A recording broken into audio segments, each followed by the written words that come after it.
Hello everyone, it's Miranda with Multiplicity Crafts and welcome to my video for the Scrapbook Blessings Club.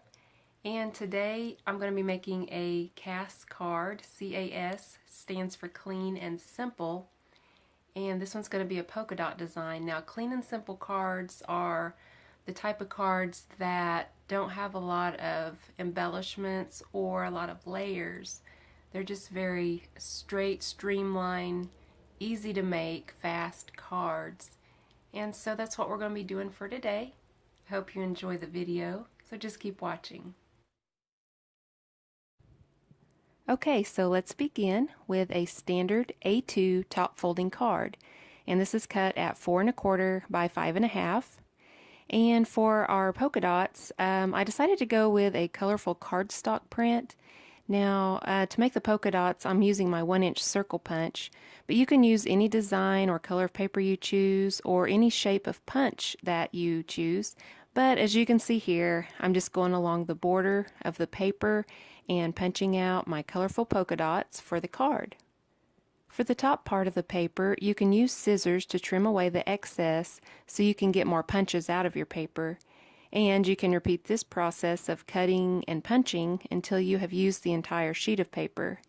Now, most likely you will not need this many polka dots, but you can always hang on to them and use the extras for another card. Here I'm getting an idea of how I want the polka dots to be laid out. And as I continue on my card, I'll change my mind a few times, as you'll see, but that's okay because nothing is glued down at this point. Notice how I'm leaving some of them hanging from the edge and making sure to keep my spacing symmetrical.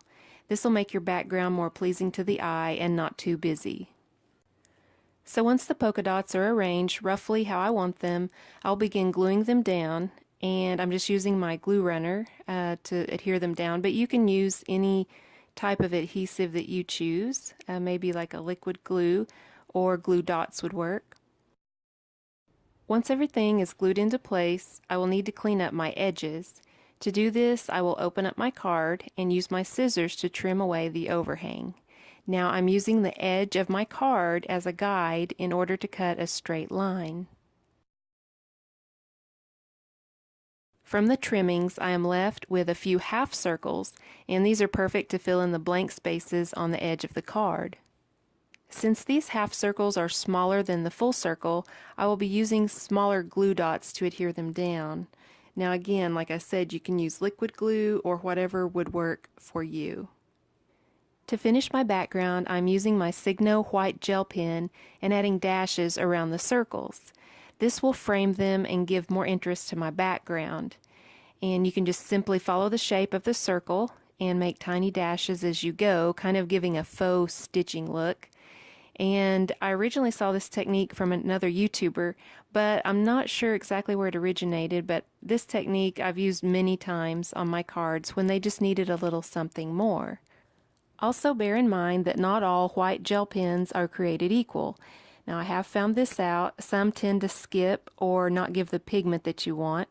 So I prefer the Signo gel pens over the Jelly Rolls or other gel pens. Now I haven't tried a whole lot, but I'm pretty happy with the Signo. It is more pigmented and it doesn't seem to skip as easily as, say, like a Jelly Roll pen. Now if your gel pen has been sitting, the Signo, sometimes you have to get it started, but really I've had pretty good success with this brand. So I will link to that on my blog so you can check out that pen and see what you think about it, but I really like it, and I think it's probably the best gel pen I've used. So this is what the completed background looks like. Now to finish the card, all we need is the sentiment. So you could adhere the sentiment flat, but I decided to add some foam squares to add a little bit of dimension to the banner. And I'm going to add a few of these foam squares to the back and adhere my sentiment into place. And with the sentiment popped up off of the card, it does add a little bit more interest to the clean and simple design.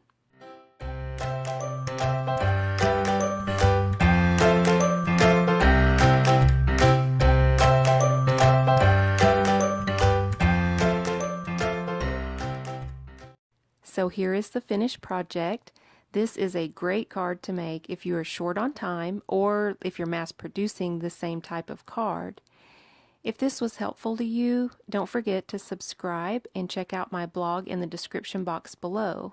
Thank you so much for watching and have a great day.